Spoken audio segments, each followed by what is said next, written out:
Company કર્મચારીની વારે આવ્યા છે ધારાસભ્ય ચૈતર વસાવા. કોસંબાની ગોલ્ડી સોલર કંપનીના કર્મચારીઓ વિવિધ માંગ સાથે હડતાલ કરી રહ્યા હતા. ધારાસભ્ય ચૈતર વસાવાએ કંપની મેનેજમેન્ટ સાથે મુલાકાત કરી. આ મુલાકાત બાદ કંપનીએ કર્મચારીઓની માંગ સ્વીકાર્યાનો દાવો છે. હડતાલ સમેટીને કામે લાગી જવા ધારાસભ્ય ચૈતર વસાવાની અપીલ.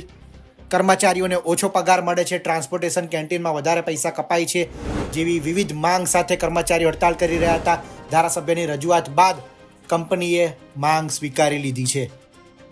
એમ્પ્લોયમાંથી બે આગેવાનો, હાર્દિકભાઈ, એમની ટીમ અને અમે દરેક તાલુકામાંથી એક આગેવાન ત્યાં લાંબી ચર્ચા થઈ.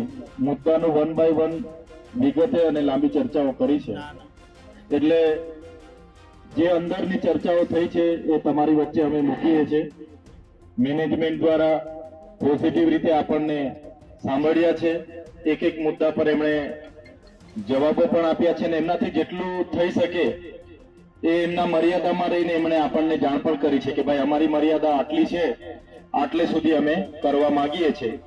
અને એમણે છેલ્લે આપણને અપેક્ષા પણ આપણા પર રાખી છે કે જેટલા પણ અમે કહીએ છીએ તમે બહાર જઈને વાત મૂકજો અને વાત તમામ કર્મચારીઓ અમારા છે, કામે લાગી એવી પણ એમણે અપેક્ષાઓ આપણા પર રાખી છે.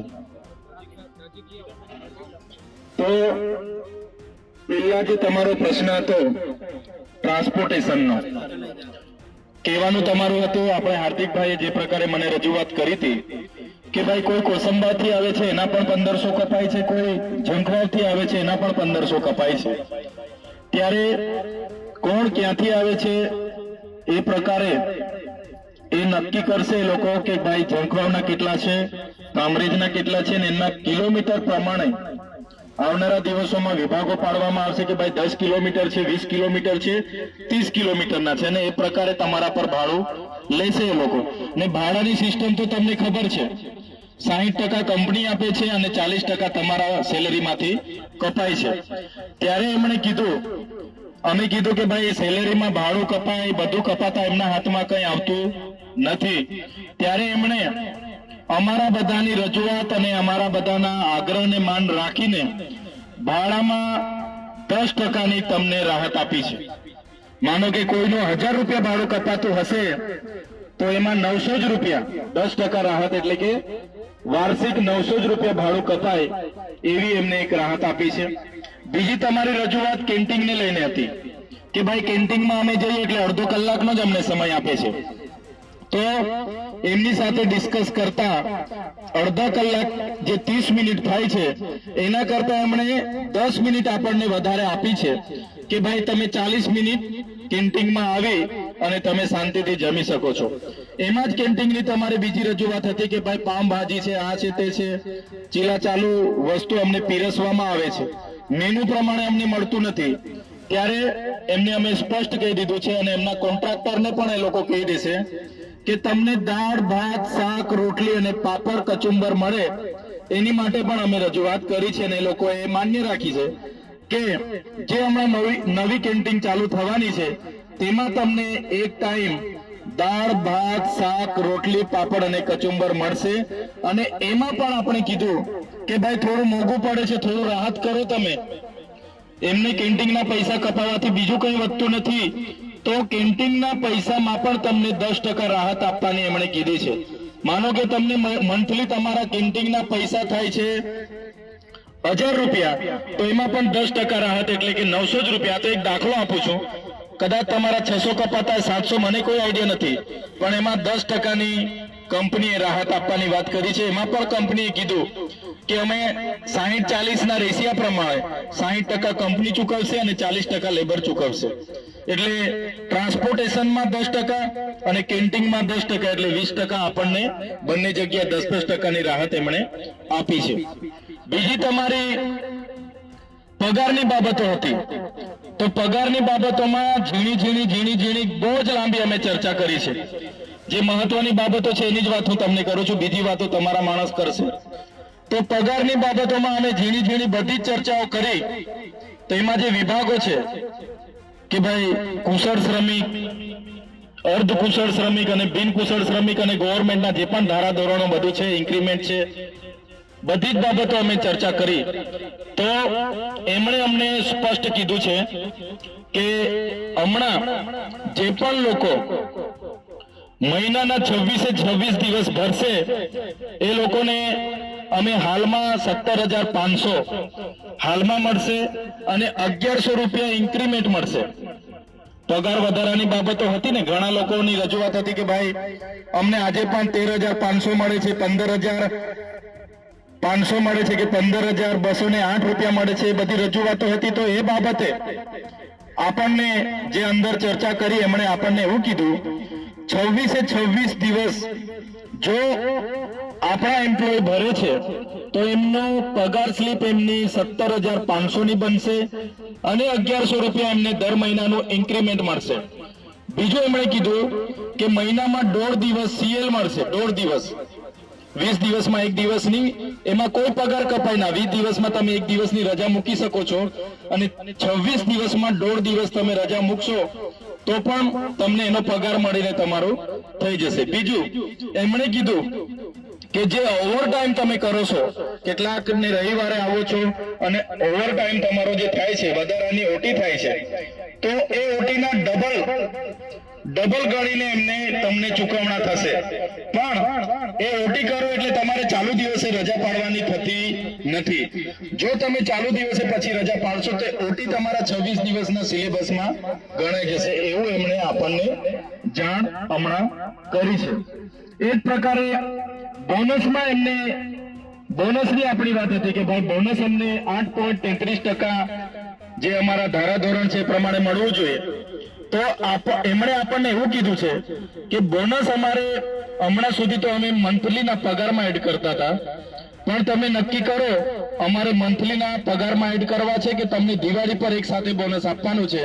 એ એમણે અમને પૂછેલું છે. તો તમે હાર્દિકભાઈને જણાવશો કે ભાઈ આપણે મહિને એડ થાય છે એમ જ રાખો તો એમ જ રહેશે, અને તમારે જો વર્ષે એક જ વાર બોનસ લેવાનું હશે દિવાળી પર તો એ બોનસ તમને એક જ વાર દિવાળી પર જે પણ મળવાનું પાત્ર થશે 8.33% રૂપે એ તમને મળશે. બહુ જ માથાકૂટ કરી હમણાં કે ભાઈ તમે હમણાં પગાર અમારા લોકોને વધારી આપો. પગાર આટલામાં પોસાતો નથી, મોંઘવારી છે, દૂર દૂરથી આવે છે, કપાય છે, આ છે તે છે, બધી જ પ્રકારની બધા જ લોકોએ વારા પરથી રજૂઆત કરી. તો એમને થોડા નીતિ વિષયક નિયમો અમને બતાવ્યા, સરકારશ્રીના પરિપત્રો અમને બતાવ્યા. એટલે એમણે આપણને ચોખ્ખું જ કીધું છે કે આપણા જેટલા પણ એમ્પ્લોય છે બધાનું વર્ષ પૂરું નથી થતું. જેવું વર્ષ પૂરું થશે એટલે 1 એપ્રિલથી પગાર વધારો કરી આપવાની એમણે આપણને બાહેધરી આપી છે. ફિગર આપણને કીધું નથી કે 1 એપ્રિલથી તમારો પગાર કેટલો વધાવીશું, 3500 વધાવીશું, 2200 વધાવીશું કે 5000 વધાવીશું કે 7000 વધાવીશું, એવો ચોક્કસ ફિગર એમણે આપ્યો નથી. પણ એમણે કીધું કે થોડા સમયમાં અમે જણાવીશું. અમારા ડિરેક્ટર બોર્ડ ઓફ ડિરેક્ટરની મીટિંગ થશે, એમાં અમે એપ્રુવલ મૂકીશું અને 1 એપ્રિલ જે નવું વર્ષ શરૂ થશે ત્યારે લગભગ બધાના 1 વર્ષ થઈ જશે. તો તમારો બધાનો અહીંયા બેઠેલાની વાત હું નથી કરતો, આ જે પણ વાત થાય છે તમારા 8,500 કર્મચારીઓની જ વાત થાય છે. અહીંયા બેઠેલા 500 લોકોની હું વાત નથી કરતો. એમણે જે બધી મંજૂરી આપી છે એ બધા માટેની જ જે વાત છે એ જ વાત કરું છું. ત્યારે તમારે ગોલ્ડી સોલરના 8,500 કામદારો છે એમના પગાર વધારાની મંજૂરી 1 એપ્રિલથી એ લોકો આપવાના છે. પણ આટલો જ પગાર વધારો થશે એવો ફિક્સ આંકડો આપણને આપ્યો નથી, પણ એમણે ખાતરી આપી છે. મને પણ કીધું છે કે 1 એપ્રિલથી અમે ચોક્કસપણે એમનો પગાર એમના મેન લોકો સાથે બેસીને અમે વધારી આપીશું. આ એક વાત થઈ છે. બીજી તમારા કામના કલાકોને લઈને પણ એમણે કીધું છે કે અમને બધાને કીધું કે બધા જ અમારા કામદારો છે, પરિવારના કામદારો છે, ખૂબ સારું કામ કરે છે. તો જે પણ 6 દિવસની હડતાલ છે એ હડતાલ જે પણ મુદ્દાઓ છે બધા જ મુદ્દા અમે 1 by 1 એમણે એ કર્યા છે. બીજો કયો મુદ્દો છે? તો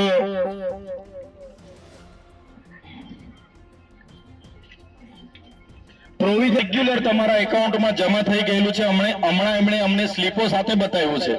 કોઈનું પણ પ્રોવિઝન ફંડ પેન્ડિંગ નથી.